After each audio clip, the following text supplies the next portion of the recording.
This is what makes women's basketball so fire. I mean, I just love playing the game. It's fun. To see how far the game has grown has been amazing. They say nobody watching. That's a lot of people. That's a lot of people in there, Martin. Yeah, I think I've always just been able to get downhill. When recess came, like, I had my sneakers on. I hit them with a hezzy. After that, they quit.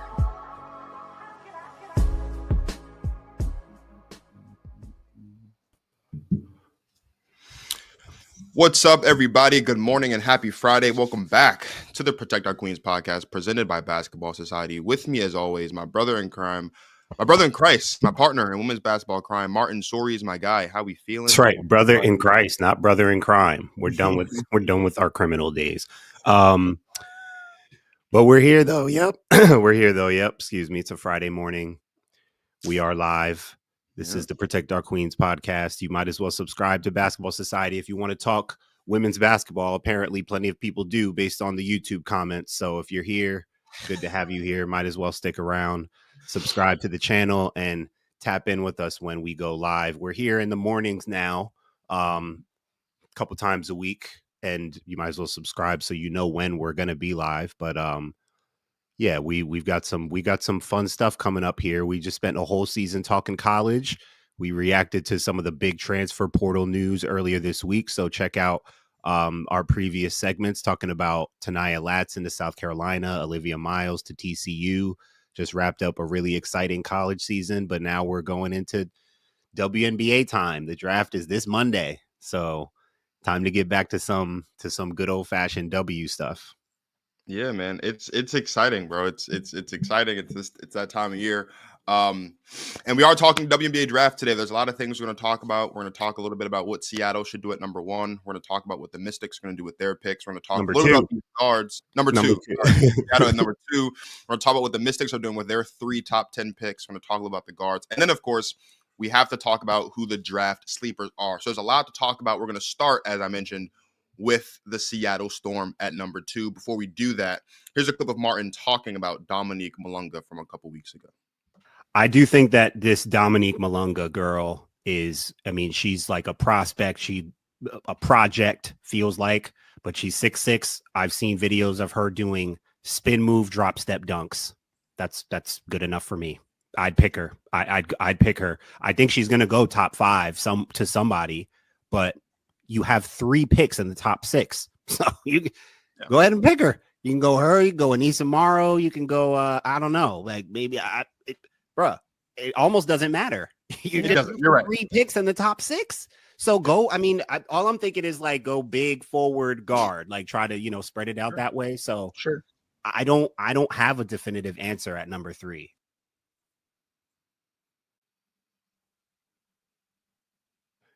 Yep, that was not a couple weeks ago. That was months ago, February.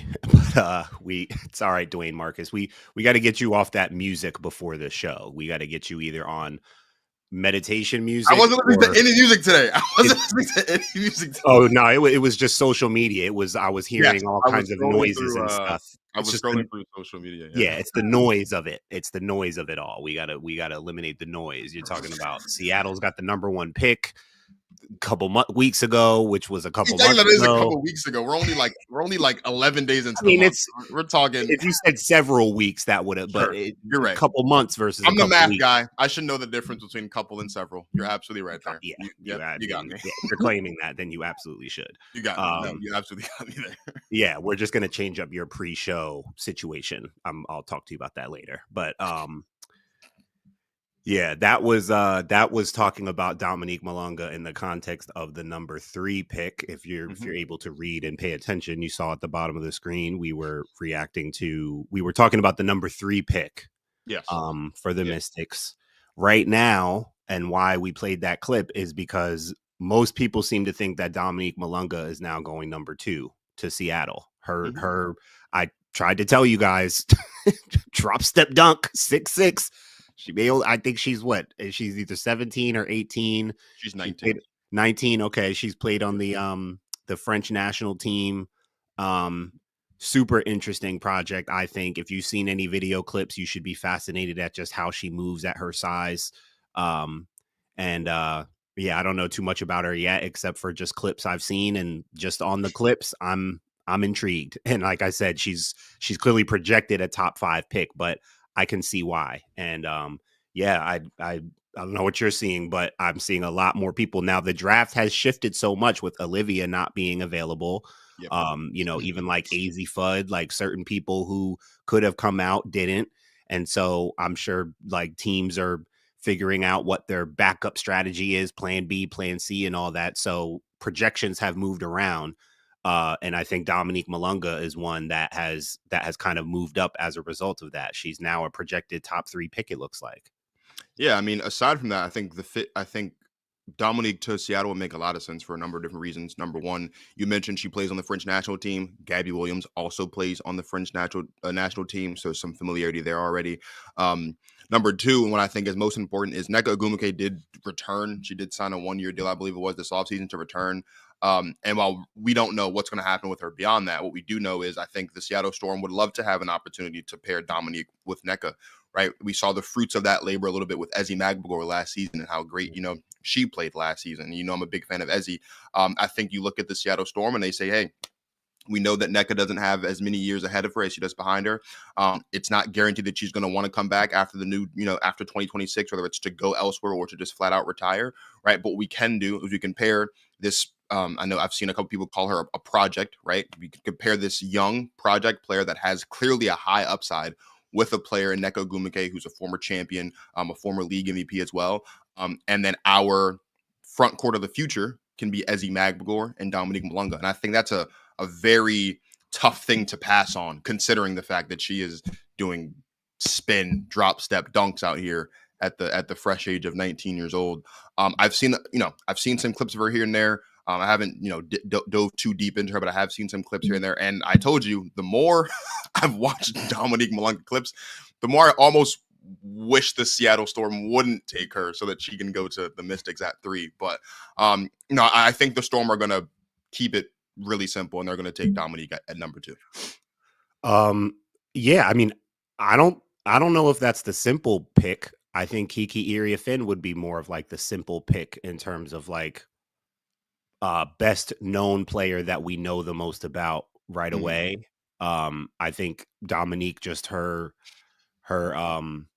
people are excited about her as a prospect, and she is a project. And I do like playing with Nneka for 1 year, I think is appealing to learn from her. But in terms of pairing her, to your point, you're really pairing her with Ezi Magbagor for the future. Yep. Like that's the pairing that you could be excited about. And they're calling her one of the next unicorn prospects. And unicorns are very valuable in the WNBA, anywhere in basketball. So Dominique Malunga, if people aren't familiar now, they will be, because of her talent and because she will clearly be probably looks like a top 3 draft pick on Monday. Would you like to see Kiki in Seattle? I think I would. We're going to talk about the Mystics, and I would like to see her go as one of those 3 top 10 picks for the Mystics, so she can go with 2 other good rookies, and she can go to a team that desperately needs high grade talent like her. And I also would love to see Kiki with Aaliyah Edwards, honestly. But I think Kiki would be a perfectly fine pick for Seattle at 2, in my opinion. I think she did I think she, unfortunately, almost as a result of Juju's injury, I think she got her stock back up to like legitimate top 5. It doesn't look like, it seems like she might go like maybe 3, 4, maybe 5. Like it feels like she'll be top 5. Before she was like bona fide top 2 pick in this draft. And I don't think she was ever dropping any lower than 5, but I think the tournament helped get her stock back to where it should be, because she is, like, to me, she is a high impact player, and I think she'll be ready to go right away. One thing I'll say quick about Kiki is that I think, similar to Angel, where you saw Angel was able to be effective right away, she has a similar strength and motor that Angel has. Kiki just goes hard, man. She bangs, she battles, she plays hard. And then if you know about Kiki versus Angel, just in terms of skill set, Kiki way better shooter already. I mean, lights out as a face-up jump shooter, like way further ahead than Angel was coming into the league. So not to say she's going to have a better or equivalent rookie season as Angel, but just in terms of her readiness to play right away, I think physically she's ready. And just with her skill set, Kiki Iriafen is going to be ready to go. For sure. For those of you guys who are watching, please feel free to type in with us in the comments with any thoughts you may have as we switch gears now from the Seattle Storm over to the Washington Mystics. As Martin alluded to, the Washington Mystics have 3 picks in the top 10. And from that same episode where Martin talked about Dominique Malunga, I pushed the Kiki Iriafen to DC agenda. I think Kiki's going to end up in DC, whether it's 3 or 4. And I think she should. I think that her numbers look good at USC because she's a good player. I don't think she herself individually has looked as good or as dominant as she did last year in Stanford for different reasons that Martin and I have got into. The system is seemingly non-existent. The fit's not really the same. It doesn't really, she's not able to get her stuff off the way that she was at all in Stanford, but she's still a great player and she should still come to DC.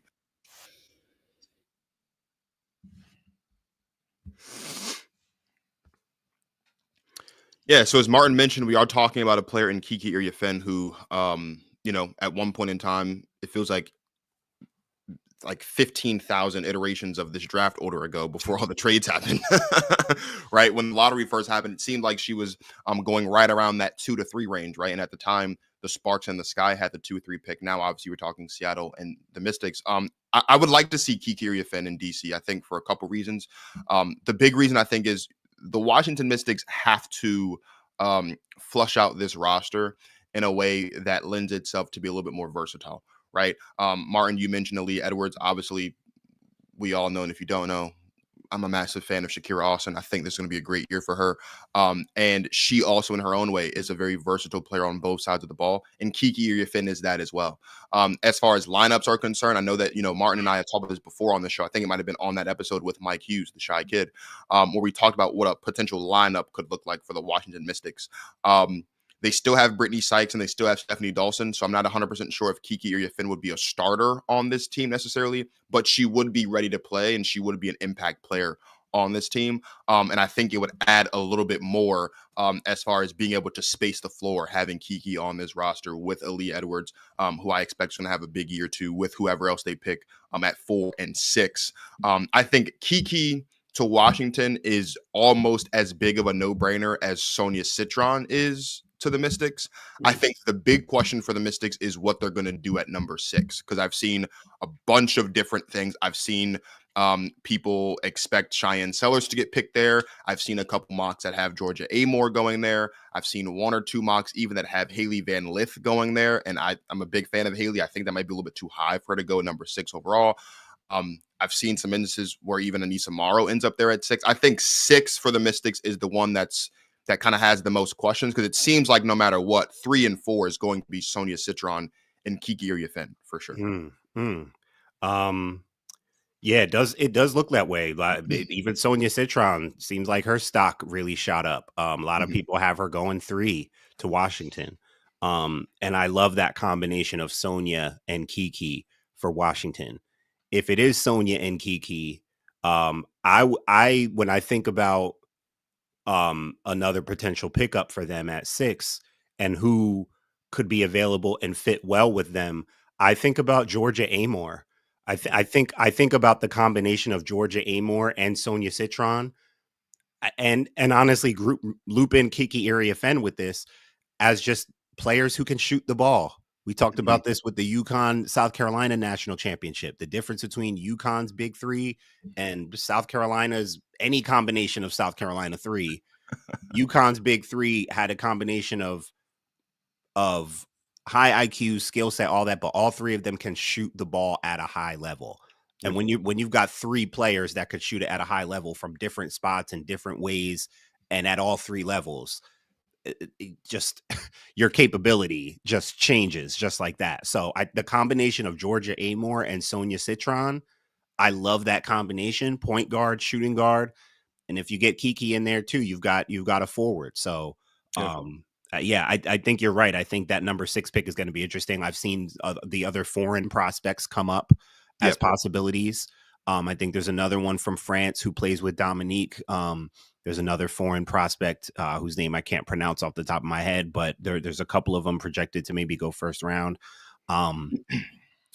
But yeah, I mean, it's just fascinating that Washington has 3 top 10 picks. I can't get over that they're about to get 3 quality, serviceable, talented players to come in as rookies. But yeah, that number 6 pick is going to be really interesting. It really is. I do think they will go point guard at that pick. And again, I wouldn't be surprised if Georgia Amore is going to get picked there. I would actually like to see, and I know I've been very adamant that I want to see Cheyenne Sellers in Chicago, but I would like to see Cheyenne Sellers in DC as well. I think that'd be just as good of a fit. For one reason off the court that you and I talked about a lot going into last draft was the transferring of excitement and of energy from the end of the college season into the WNBA season. This is a player in Cheyenne Sellers who spent all 4 years of her collegiate career in Maryland. So like right up the metro, right? She was first team all Big Ten this season. We had the pleasure of having Kareem Copeland from the Washington Post on the show a couple weeks ago ahead of the Maryland South Carolina game. And, he talked about how Cheyenne Sellers, won early on in her career at Maryland. In order to get playing time, she needed to play better defense, right? So she's gotten better as a two-way player over time. He also talked about how because of her lower leg injury, she's adapted the way that she plays on the offensive side of the ball as well, about using her body more, getting more in the low post and being able to attack defenses that way. On top of that, having spent 4 years at Maryland, even though their paths didn't cross, let's not forget, Shakira Austin played the first 2 years of her college career at Maryland as well. And so even though they didn't actually play together at Maryland, Shakira Austin played under Brenda Freese, as did Cheyenne Sellers. So you have to assume that there should be some natural, just hidden chemistry there as well, because they both come out of a similar system in that regard as well. So I would like to see Cheyenne Sellers go number 6. Again, on the court, she's great, but off the court, the Terps they're one of the best programs in the country, and they got one of the best fan bases in the country as well. All of those Terps fans would have a reason to come see the Mystics play basketball, and that just adds more excitement as the Mystics are going into this new era where Elena Delle Donne is officially retired and moved up into the front office role. Right now, it's like you're seemingly kind of build this roster around Shakira Austin and Aaliyah Edwards. You want to get as many eyes on this new product as possible. Drafting someone like Cheyenne Sellers, you're drafting her for what she does on the court, but you're also drafting her for the eyes that she can bring from Maryland down to Care First Arena over here in Southeast DC for those home games. So I'd like to see that as well, but I agree with you. They'll most likely go Georgia Amore at 6, and I wouldn't be mad at it. Yeah, I think so. I think she's the more likely pick at number 6. I think 6 would be a little high for Cheyenne Sellers. You mentioned for Haley Van Lith, maybe too. Some mocks have Haley Van Lith going top 5, though. I've seen one that has her going to Golden State at number 5. I mean, she's another one who really shot her stock up in the tournament. But yeah, I think we'd be remiss to not mention too Washington's need for guards, especially a shooting guard, which is what makes Sonia Citron make sense, because they traded Ariel Atkins to get the number 3 pick. They traded Ariel to Chicago, so the need for a shooting guard is clearly there, which makes Sonia really make a lot more sense there as the number 3 pick. Might as well just take her, get her off the board. She's probably the best shooting guard in this class. And then I think if Kiki's there at 4, they go Kiki. That's a great one too. And I think Georgia Amore is pretty likely there at 6. I think that would be pretty likely, and I think that would be a great pick. Yeah, for sure. Again, for all you guys that are watching live, we appreciate you guys for tapping in with us. Please definitely feel free to hit the comments. If you're watching on the playback as well, same thing. Hit the comments with any thoughts that you may have, because we want to engage with you. We want this to be a conversation, not just between myself and Martin, but between the two of us and you guys that are watching. We're going to switch gears now and dive a little bit deeper into the guards. But before we do that, let's talk a little bit more about this reality that we live in, where Olivia Miles is not in the WNBA draft. To me, not having the chance to get Olivia Miles, because I am huge on, she's probably, if I was Chicago, she'd probably be, not only would she be the top name on my board, she'd be on this side of the board, and then everybody else would be way down here. Like, right. And not to player not that to cut they you off, really need in this draft. So if you're not able to get her, right. I'm cool. I'm like, it's like, not to say you couldn't get another good player. I vouched for maybe looking at Georgia Amore last week. I brought her name up. Like, there are other good guards. They're not Olivia Miles.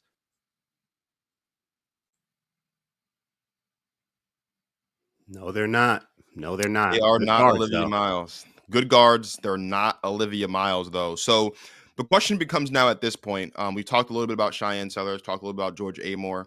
Seems like we're both in agreement that George Amore likely off the board at 6, right? So we talk about teams that need a point guard that are left picking in the draft after 6. You have the Connecticut Sun, who have 7 and 8. You're talking about the Los Angeles Sparks, who are picking 9, and of course the Chicago Sky, who are picking 10.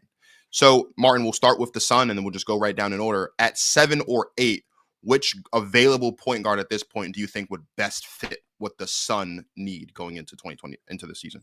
I actually think Haley Van Lith would be a good pick for them because of her experience. She's 23 years old. She played an extra year of college, been to the NCAA tournament multiple times, has kind of shown more her ability to be the lead guard on a team. I think not to go too much into it, but I just think people really lost sight of like what her true ability is. I'll never forget when I first caught wind of Haley Van Lith.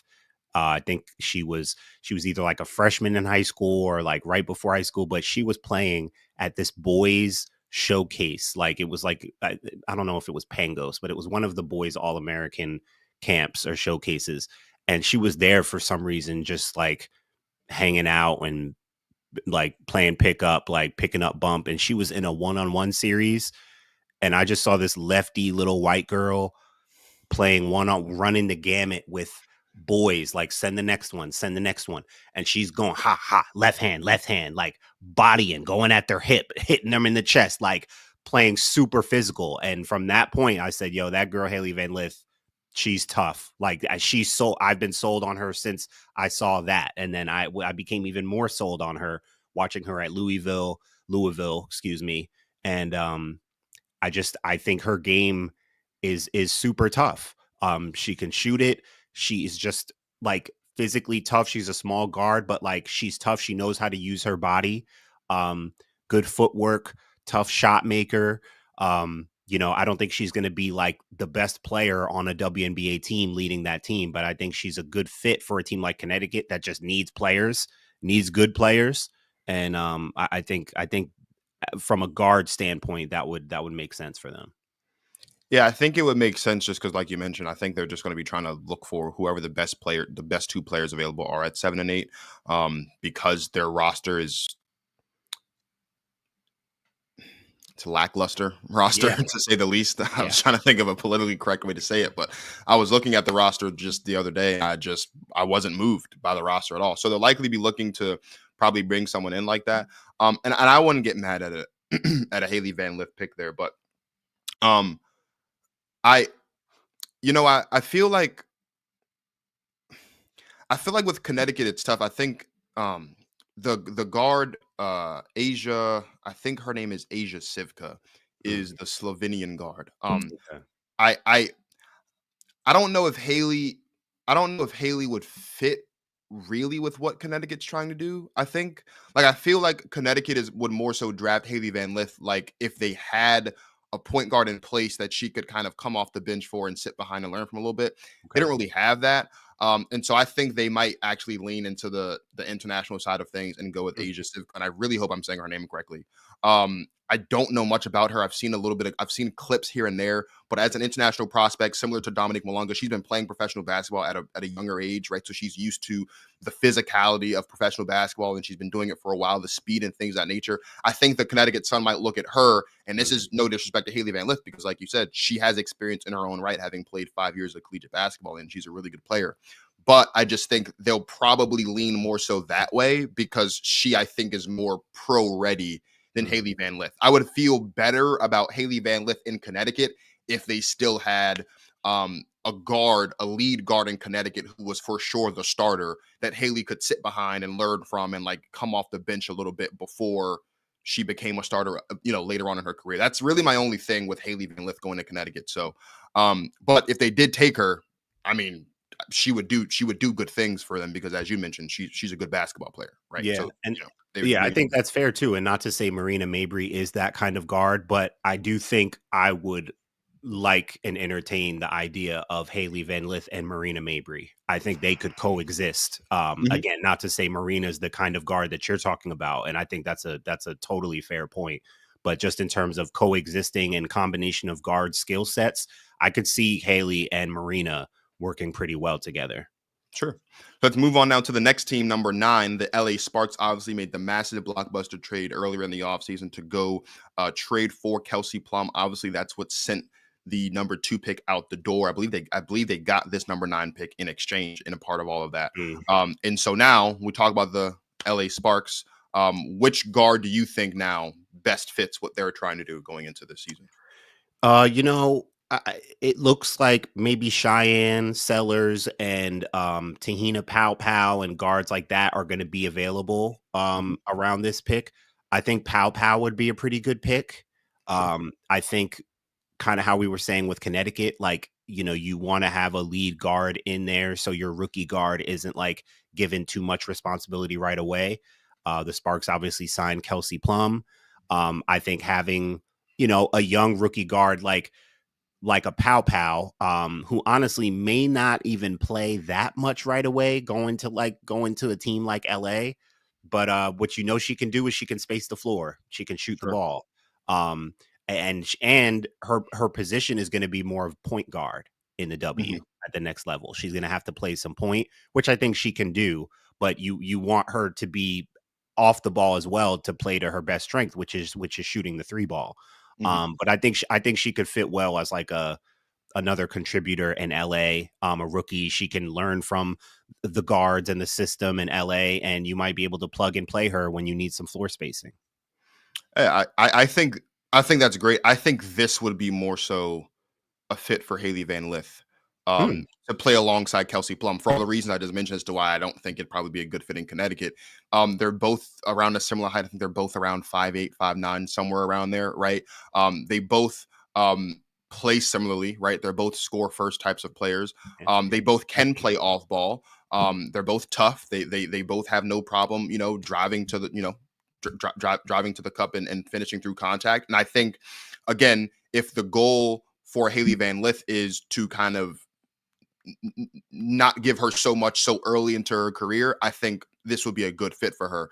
She'd also be she also had the opportunity to play alongside, a Rakia Jackson, who you and I both love, De'Erica Hamby, Cameron Brink back healthy, right? There's a lot of talent there. She's familiar with playing with that high level of talent, right?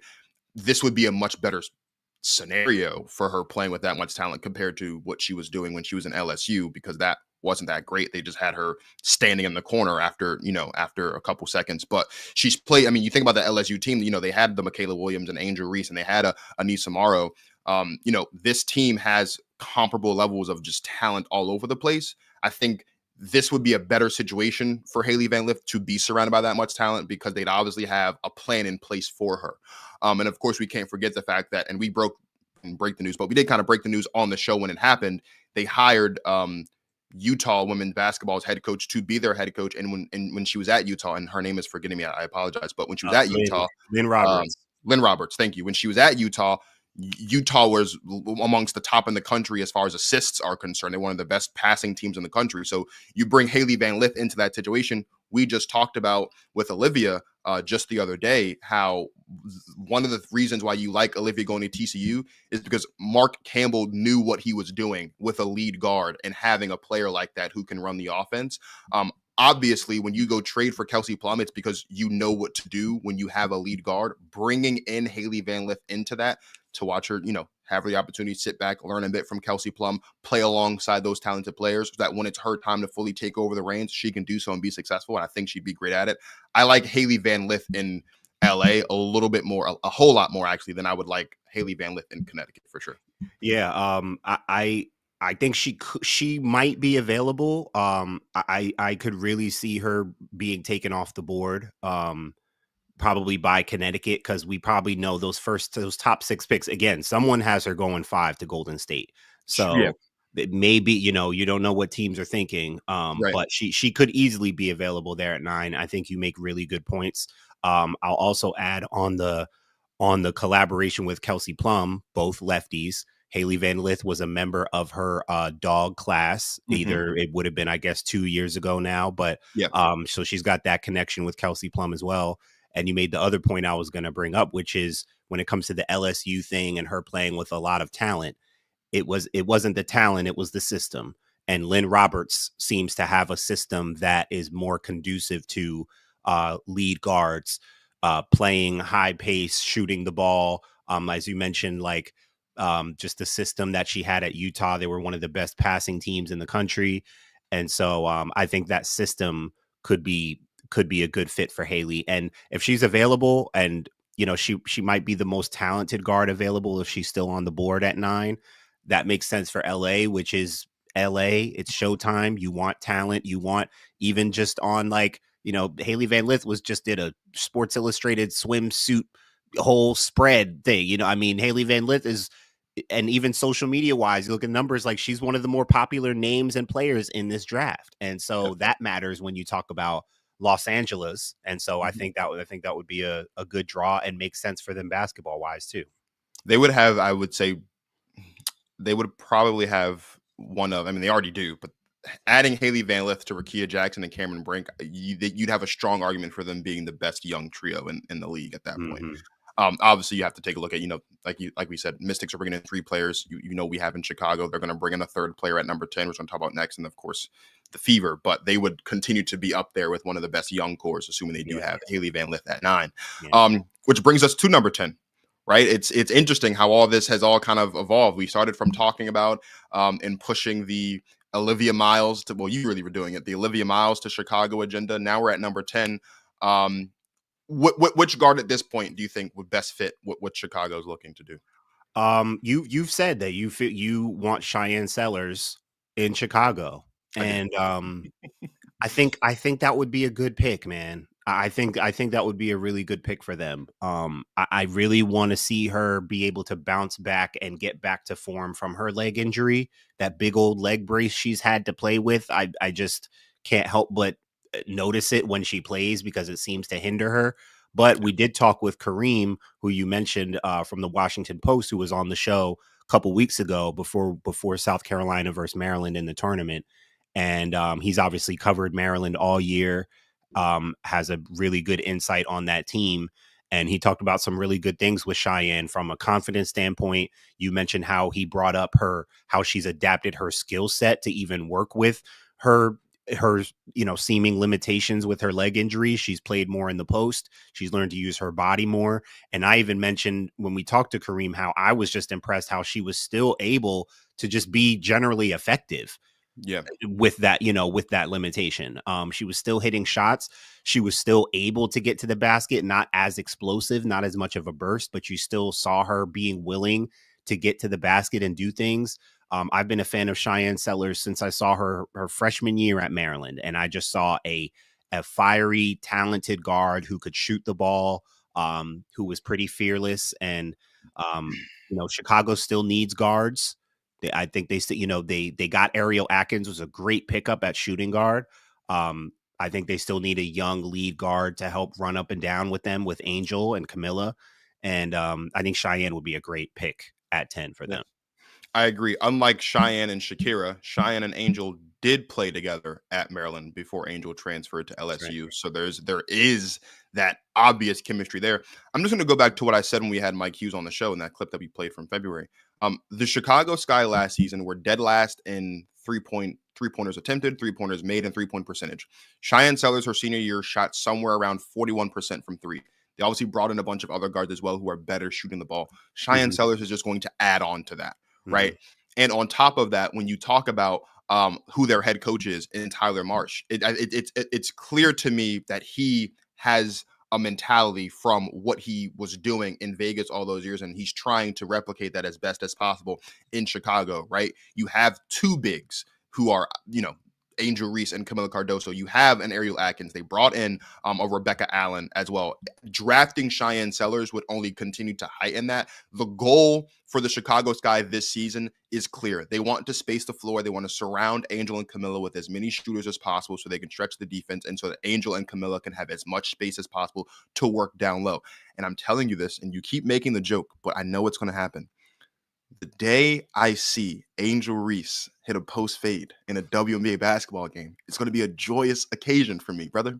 My eyes are watering right now, actually, just thinking about it. And I think the Chicago Sky are doing whatever they can to give Angel the space to do it. I can feel it. Paint the picture of what kind of post fade you're talking about here.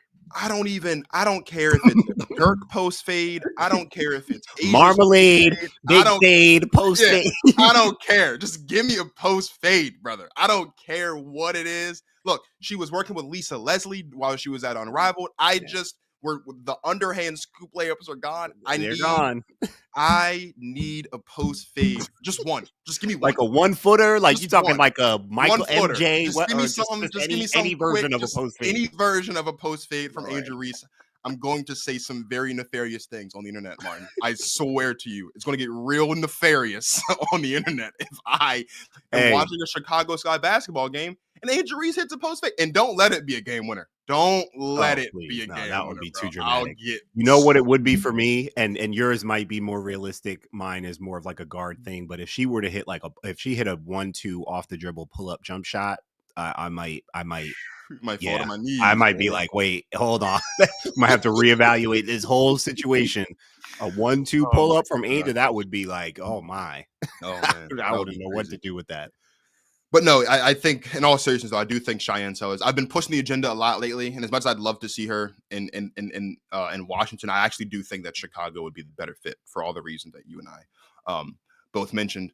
Stick with us. We appreciate, again, all you guys who are tapped in with us throughout the course of the episode, who are either live or watching on the playback. Nick Andre's in the comments. He's late to the party after demanding that we started early last week. What up, Nick? What up, Nick? Happy belated birthday, brother. Happy belated birthday to Nick Andre. We're going to go to a quick ad break, and on the other side of this, we're going to talk about who our draft sleepers are. Women's basketball fans, we embrace you here on the Protect Our Queens podcast. We want you to join our conversations, so make sure you subscribe to Basketball Society right here on YouTube, and you can join in on our weekly episodes live, and you won't miss out on any of our content.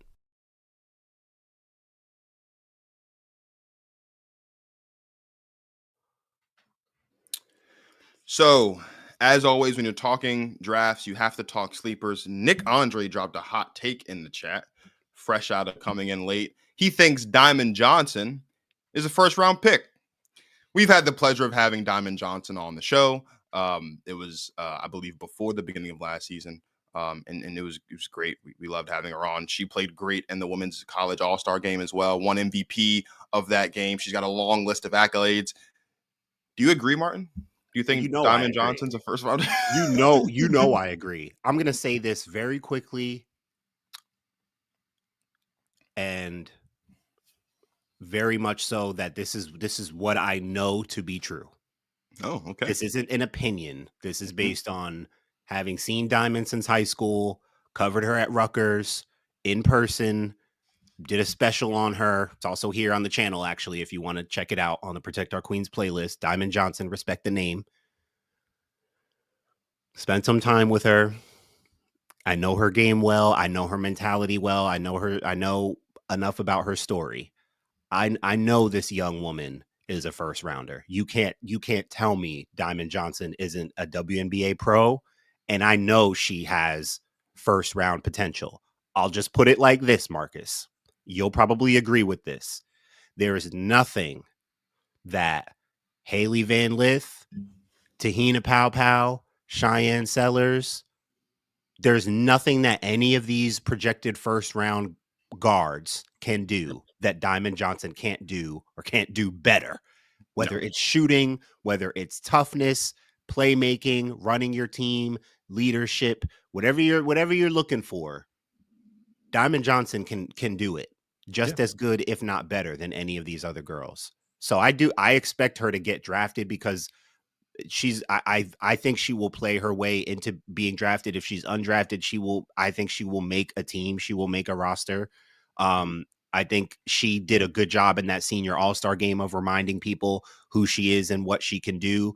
And I love that Cheryl Miller was her coach. I love that there were people there who really matter and who have say and input. And I think she just gave one last reminder for people who may have forgot or who didn't know, Diamond Johnson is a pro. And I love that hot take from Nick. But frankly, it really it shouldn't even be that hot of a take. If you've been paying attention, it shouldn't be that hot of a take, but it is. And I agree with it wholeheartedly. Can't tell me she's not a pro. And she could easily be, if I was drafting in the first round, she'd be on my board, hands down. It's fun. I mean, I don't know if you remember this. When we had Diamond on the show, we asked Diamond at the time where she could see herself in the WNBA. And she said, if I remember correctly, one of the teams she listed was the Connecticut Sun. The Connecticut Sun have 7 and 8. So now I'm not saying they're going to draft her, but I think that would I think that'd be pretty apropos if the Connecticut Sun decided to draft her at 7 or 8. I'm actually glad Nick is here because I think Nick is going to know who my sleeper is because we talked about it a little bit when Nick was on the show. My sleeper is Michaela Timpson. I think that she is a player who, you look at the later end of the first round, the Lynx are picking 11, the Wings are picking 12. I wouldn't be surprised if either of those teams picked Michaela Timpson to be their big moving forward. Specifically, though, I'd like to see if the Wings would take her because if you remember, we talked a lot about Satu Sabali leaving the Wings to go to Phoenix. Kalani Brown also is in Phoenix as well. And so one of the things that made the Wings unique is they had the talents of Kalani Brown and Tierra McCowan together. I think the Wings might be looking to try to find the replacement for that post duo. And I think Michaela Timpson would be the perfect fit. I shared on the show when we were talking after the Florida State LSU game, Michaela Timpson entering the tournament was one of 2 players in the country who was averaging at least 18 points and 11 boards. The other player was Anissa Morrow. She was the only one that was averaging at least 5 stocks, which is steals and blocks together. So she has all of the things that you would need to be a defensive anchor at the next level. And I think whether it's Minnesota or whether it's Dallas, I think that Michaela Timpson could be a sleeper. So much so that I think we might even end up in a scenario similar to what happened last season with Liz Kitley, where she's just falling. And someone late in the second round, maybe early in the third round, might just end up with a diamond in the rough in their hands just because other teams aren't paying attention to her. But I would really like to see her in Dallas at number 12. I think that'd be a really good fit for her. It'd be, again, a situation where she doesn't have to do too much. She has a postmate down there with Tierra McCowan. You have, obviously, Enrique. They're going to draft, Paige. They brought in Ty Harris, Dejanay Carrington, and Alyssa Smith. Like, there's a lot there. Adding Michaela Timpson into that, I think, would be just a cherry on top to the Dallas Wings trying to really put this roster together to get back to the playoffs and hopefully make a run. Kurt Miller's calling the shots, and I think Michaela Timpson has a lot of things that Kurt Miller would like to see out of a post player. So one of my sleepers is Michaela Timpson. I like it. And it's Minnesota and Dallas picking at 11 and 12. Minnesota obviously having been to the finals last year. That's a great pick for them because they could get a good player. It doesn't look like Cheryl Reeve does too much with her rookies, but at least you can stash another good player there at 11. And then Dallas having 12, they're going to get a good player there. Obviously, you're going to get Paige at 1. You're filling out the roster. You're creating a whole new look for Dallas. They could get another good contributor there at 12. We haven't talked about Anissa Morrow. We've been talking more about guards. Anissa Morrow hasn't come up on here. Another guard who hasn't come up, Sanaya Rivers, who neither of us really named as, for one of these teams in the first round. I think she's still a projected first round pick. If I were to just throw out there an idea of where it might make sense, even LA at 9, maybe a Sanaya Rivers, maybe they go more with like a rangy, athletic kind of do-it-all guard who they could fit in and be another, kind of rangy, athletic wing player that they could plug and play in there. Because I think Sanaya Rivers, just with her athleticism, she's shown more of an ability to be a playmaker. She's not like a pure point guard, but she can make things happen with the ball in her hands. So I would throw her name out as a sleeper. I have a few sleepers, honestly, and I'll just name one. Sanaya's teammate, Isaiah James. She will get picked up, and she should, because she's a big time shot maker. I just think that's the biggest draw to her game is her shot making, and you need shot makers. And she's a big shot maker. She can hit contested shots. She can, you can run her off screens. You can, she can do some stuff off the dribble, not super athletic and not like much pop to her game defensively. I don't really know where she's at, but Isaiah James is a sleeper, man. She's gonna wherever she goes, she's gonna have the ability to hit shots, and you always need that in basketball. Yeah, for sure. Speaking of shot makers, I'll throw out just 2 other names quickly. Lucy Olson at Iowa, the transfer from Villanova. She will probably get picked up too. She's a shot maker. You talk about upping your stock in the tournament. Sarah Ashley Barker is that the name from out of Alabama. Her last college game, she put up over 40 in that double overtime thriller against Maryland. Oh my God. I think she's going to earn herself a spot. She's in some projections, some mocks going first round too. And I think that last game was a big reason. Absolutely. And she's another one who's older, has a lot of experience, and clearly can shoot the ball at a high level. So she could be another sleeper as well. I do have one more sleeper, but real quick, let's talk about Nick Andre said KK, referring to Michaela Timpson, in Dallas is a better fit, but I'm curious to see how much they would utilize her because she'll be playing behind McCowan and Hines Allen. That's a fair point. And then Women's Hoops Masterclass says Anissa is tricky as a prospect. The athleticism there vertically is there vertically, but not as much laterally. She lacks fluidity in ball in hand. If she can become a consistent 3-point shooter, she'll be okay. And then they mentioned Sarah Ashley Barker. They also mentioned Harmony Turner, who's my other sleeper. I think there's 2 teams specifically that we should be looking out for about whether or not they draft Harmony Turner. Harmony Turner averaged 23 points per game. She was the mid-major player of the year. She led this Harvard team to having one of the best seasons, if not the best season in program history. There's 2 teams I'm looking out for. It's the Indiana Fever and the Washington Mystics. The Fever are picking, I believe, 19th and 20th in the second round. Washington has a late second round pick at 23. And then they're also picking back-to-back in the third round at like 32, 33, somewhere around there. I'm interested to see if she's still on the board, if either of those teams would take her. We're talking about an Indiana Fever team that we've seen has had a very, very busy offseason. Again, trying to mold the team around Caitlin Clark to play fast-paced basketball. I think Harmony would fit into that perfectly, just being able to play with the pace off the bench. And I'd like to see her in Washington for the same reasons. Washington, the thing with the Mystics over the past couple seasons is they've struggled with efficiency. And Harmony Turner was one of the more efficient scorers in the country this season. And again, she would be another interesting prospect coming off the bench for the Mystics. And it's hard to, again, like for the Mystics, considering that they're turning the chapter, like turning this page into a new era, right? They've got 5 picks total. We talked about the 3 in the first round. It would, in my opinion, considering how good Harmony Turner is, I would be shocked if she were drafted by the Mystics if she didn't make the roster. Because I think she's good enough to make the roster, and I think that'd be a good fit for her as well. Nick just said he thinks that Harmony might be a good fit in Connecticut as well. The Connecticut Sun do have the last pick of the second round. They don't have any picks in the third round, so that maybe could be another place where we could see them. And then Women's Hoops Masterclass hops back in and says Rhea Marshall is a big sleeper, very, very high chance that she gets drafted on Monday. Yes, they know what they're talking about. Women's Hoops Masterclass. If you haven't heard us shout you out before, we appreciate you. You guys do great work. Rhea Marshall, I love. She is a sleeper. She is a sleeper, man.